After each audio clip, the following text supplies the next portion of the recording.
Senior journalist and psephologist, S. Balakrishnan, Executive Editor, Free Press Journal, and Brijesh Pandey continues to be with me in the studio. Let me straight away go to Mr. Balakrishnan. What do you think is the most accountable reason for coming back of Devendra Fadnavis? See, Devendra Fadnavis has played his cards extremely shrewdly. He was a bit upset the last time around, about 2 years back, when he was told by the High Command that he will not be rewarded with the chief ministership for splitting the Shiv Sena, which was a very, very humongous and very highly risky task. But he pulled a huge coup by taking away Eknath Shinde and as many as 36 MLAs away from the Shiv Sena. Remember, Shiv Sena's tradition is whenever anybody had dissented the Shiv Sena has killed that person. A classic case is of Sridhar Popkar of Thane. He was a municipal corporator. Then he did not vote as per the party line. Anand Dige, who is the political mentor of Eknath Shinde, he was accused of eliminating Mr. Popkar. So, given this kind of background of the Shiv Sena, it was a huge risk not only for Eknath Shinde but also for Devendra Fadnavis. Remember, Devendra Fadnavis was in the opposition at that time. The state was ruled by Uddhav Thackeray. But right under the nose of Uddhav Thackeray did not have the faintest clue as to what is happening in his own party. Devendra Fadnavis, in the midnight coup, he took away Shinde and brought down the government. Okay. So everybody thought that he will be rewarded with the chief ministership. But in a strange twist of events, the central leadership of the party felt that Eknath Shinde should be made the chief minister with the main agenda of destroying whatever little was left of the Shiv Sena led by Uddhav Thackeray. In retrospect, it appears that that gamble has paid, because today the Shiv Sena has been reduced to a rump. Shiv Sena led by Uddhav Thackeray has been reduced to a rump.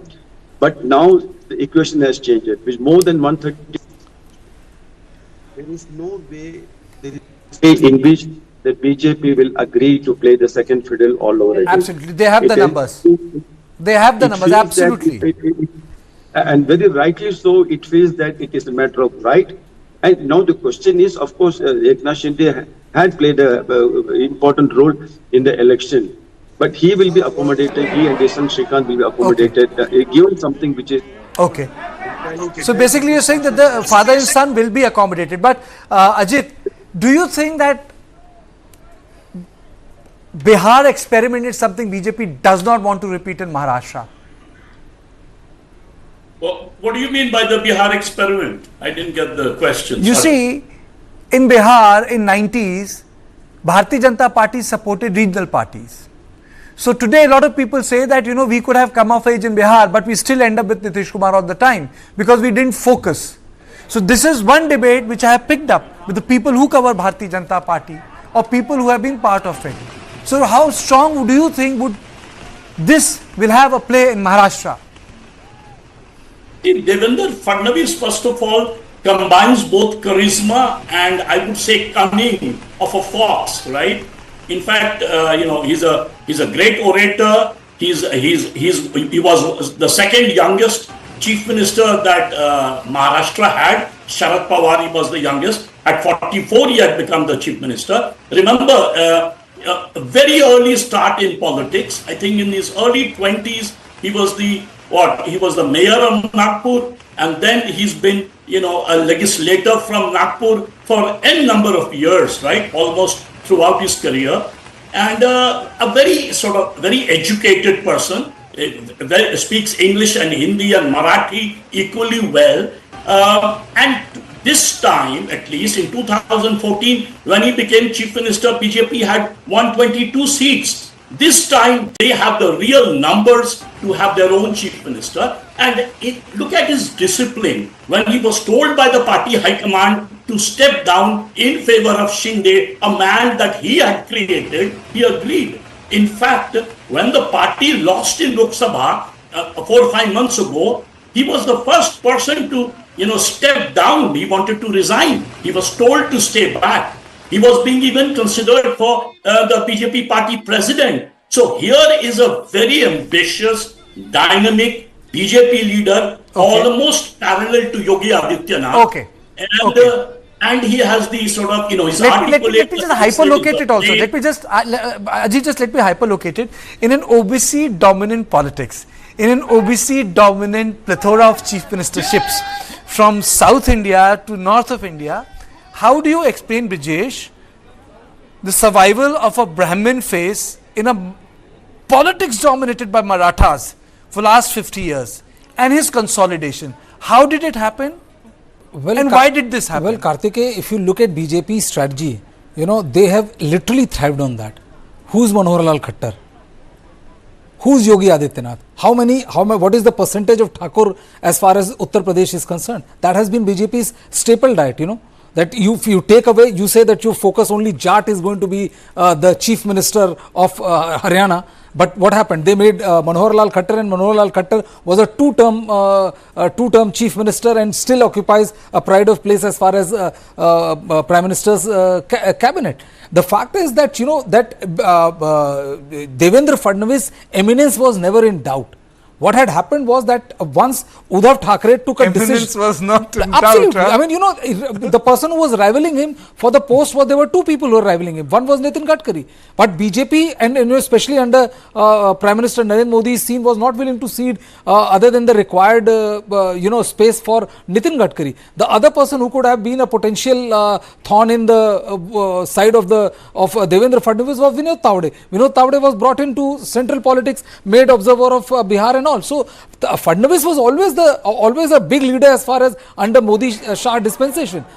What happened in the reason why they had to go back was because Uddhav Thackeray did something which not many were expecting him to do, to side with Congress Party and NCP. They did that and Fadnavis had to backtrack. But look at the way the entire gig happened. He brought in Ajit Pawar, and he had to face a lot of criticism. Now Ajit Pawar repays by saying the first thing which came from his party is that we are supporting Devendra Fadnavis as the chief minister. Mr. Balakrishnan, do you think that Mr. Shinde will play footsie because he does not have choice, no cribbing? What are your sources telling you, sir? Shinde has absolutely no room for maneuver. On the contrary, he'll be making a fool of himself if he does something which is totally against the mandate given by the people of Maharashtra. He has no choice but to fall in line. Even if he toys with the idea of joining hands with the MBA, he won't have numbers on his side. And apart from that, there are so many other, there is a ED case against somebody very, very close to him. And that also, the file can also be reopened. So Shinde is a very shrewd, pragmatic politician. He knows his limitation, but all the same, he is trying to raise the bar, trying willy-nilly whether he will be able to retain the chief minister's post. But the RSS has made it very clear. As for the Brahmin factor, mind you, it was a Shiv Sena led by Bal Thackeray who appointed the first Brahmin chief minister of Maharashtra in the form of Manoj Joshi. It was a huge risk, but there was hardly any adverse reaction to the appointment of Manoj Joshi. And Fadnavis himself has completed a full 5-year term. As the chief minister of Maharashtra, he has not shown any upper caste bias during his role.